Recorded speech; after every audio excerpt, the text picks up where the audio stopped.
Hi guys! You already know who it is. Queen of irregularity, poster child for non-averagism. Rochelle, what's up? How y'all doing? It's been a long time. So, I said I was going to be more consistent and I lied. And I just did not feel motivated to do any videos. You know, life has caught up to me. You know, yeah, so I decided to do a video. Basically, I asked people on my Instagram, people on my Twitter, questions they have for me regarding makeup or things they just want help with in general. And I'm gonna put it all in one video for you, answering them with like little clips of me doing makeup today. So yeah, let's start. Let's get straight to the video. Let's go. The first thing I was asked is like how to set your makeup, how to bake. The whole point of baking is to highlight the high points of your face and the points that you want to stand out. So if you understand the concept of like highlighting and contouring, all your highlighted areas are what you want to bake because it kind of sets your makeup with bright powder. I hope I'm explaining this correct. I personally don't actually bake because baking is when you like pack it on there and leave it. I like to dab the powder on there in small amounts and like really press it into my skin because I have really creasy under eyes. It sets your makeup while highlighting. I'm gonna show you how to do different types of baking. You can use a brush or a sponge, whichever your preference is. I think it's a little bit easier to use a sponge because the sponge will absorb the excess so you can really get it into your skin, your pores. The brush is more like on the surface. It just depends on your preference, but I show you both. So you're not gonna bake the part of the face that you've contoured. You're not gonna bake your cheekbones. You'll bake the under part of your eye, depending on your face shape, some of your forehead, some of your chin, and like around your nose where your smile lines are. A lot of people ask me as well how I get my base to be so like smooth looking, and that's because when I highlight with a shade that's like really close to my actual complexion.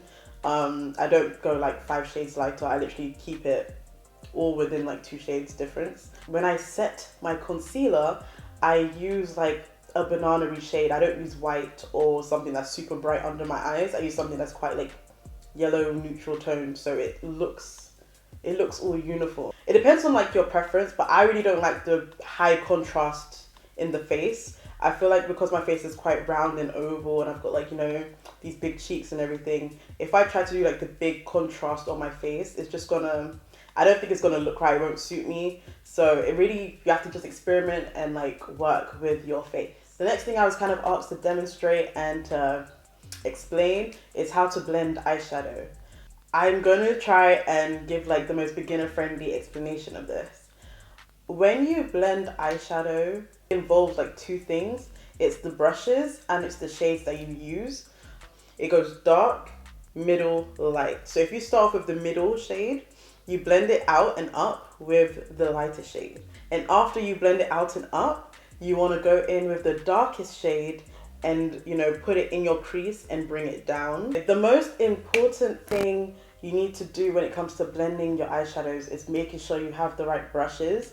The smallest one is flat and wide and it doesn't give you much movement, so it's not gonna blend out. You have to think of diffusing something.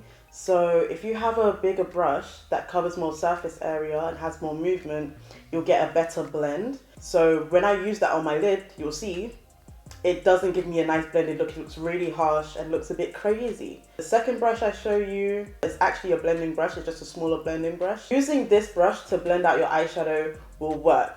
And this is where you bring in the colors aspect of, you know, the blending. So you take the lighter shade with the fluffier brush and you want to blend upwards and outwards. And when blending out your eyeshadow, you need to make sure you are holding the brush correctly. You do not want to hold the brush close to the bristle because you have too much control. And like I said, when you are blending out, you want to think of diffusing something and like spreading it. If you have too much control on the brush, you're not going to be able to spread it as much. You can see how much of a difference it makes. Okay, the third thing I want to talk about is eyeliner. Oh gosh, I got this a couple of times.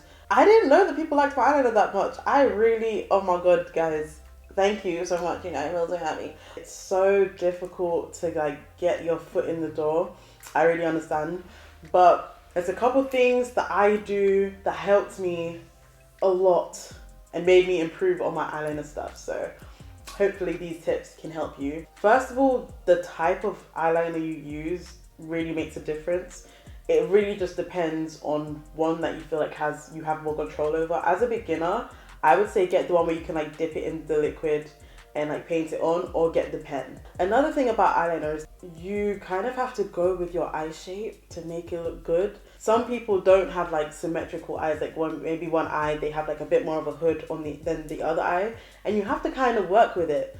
The whole point of your eyeliner looking symmetrical is not doing the exact same thing on each eye, is making sure that like the payoff is the same. The thing I do to get my eyeliner to look most symmetrical is I work on my weaker eye first. So I'm right-handed and it's really easy for me to do my left eye. So I always start with my right eye. When I get to the eye I'm really confident in, I can just match it easily. Another tip I can give you is to always start at the wing. Why people do the actual like the lid part first, you always do that bit last, because if you do it first and it's too thick, there's nothing to like, you can't really build from it. And if you've done all of your eyeshadow, you can't, what do you do next? You have to take off your whole makeup. I always just do a line first. I try and do it in a way that it goes with my eyeshadow. So you can see my eyeshadow is like winged out, and I always do the line along the line of my eyeshadow. You want to connect it to the outer part of your eye. There'll be like a little gap and you fill in that gap. So it's all about creating lines and you build up to the really nice winged liner. Once I'm happy with that, I kind of connect it to the middle part of my eye. I don't go all the way in first. And once I'm happy with the wing thickness, I will then fill in the inner corner. And that's always the last bit I do. Right, yeah, so once you've got it done on your like weaker eye, it's really easy basically to mimic that on the eye that you're really confident with. As you can see, it took me like 2 seconds. That's all I'm gonna say on eyeliner. I don't want it to be too confusing. I don't want to get into like the graphic liner. If you want a video on like graphic liner and like much more in-depth eyeliner stuff, then I can do that. But I just want to show you guys how to do like a basic wing, because I feel like that's what everyone wants to learn how to do, and then you can experiment doing all the other stuff. Okay, I did get one more thing to talk about, which is a cut crease, like how to do cut creases, kind of explain it in a more simple way. That's why I have a cut crease today. But I'm not sure if it's gonna make sense to kind of go through it quickly. So I might make a whole video doing like a cut crease look and like just showing you how I do it. Yeah, so the last thing someone asked me was how to do an ombre lip. I always do an ombre lip because I have hyperpigmentation around my mouth area, so it's darker. And if I just had like one color with no dimension, it would just highlight the hyperpigmentation. And you don't want that. So by doing the ombre lip, it kind of gives the illusion that like it's not there, or it's not as bad as it actually may be. I'm gonna use my eyebrow pencil. I use that as lip liner as well because it's a very good brown, and I just refuse to pay the like £19 that MAC charge for their lip liners. I'm just too cheap for it. So you literally use my eyebrow pencil.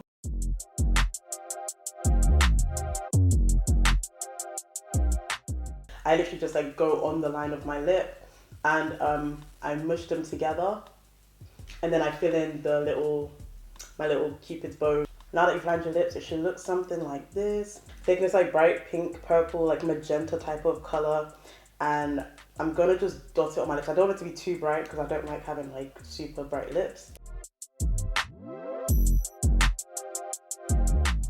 You can kind of use your finger to like blur the line of the lip liner and the lipsticks. Once you're satisfied with how it looks, if you want it to be more bold, obviously use more of the lipstick. If you want it to be more neutral, use less lipstick. It just depends on your preference, you know? I'm gonna take a pink lip gloss and literally just go over my lips with it.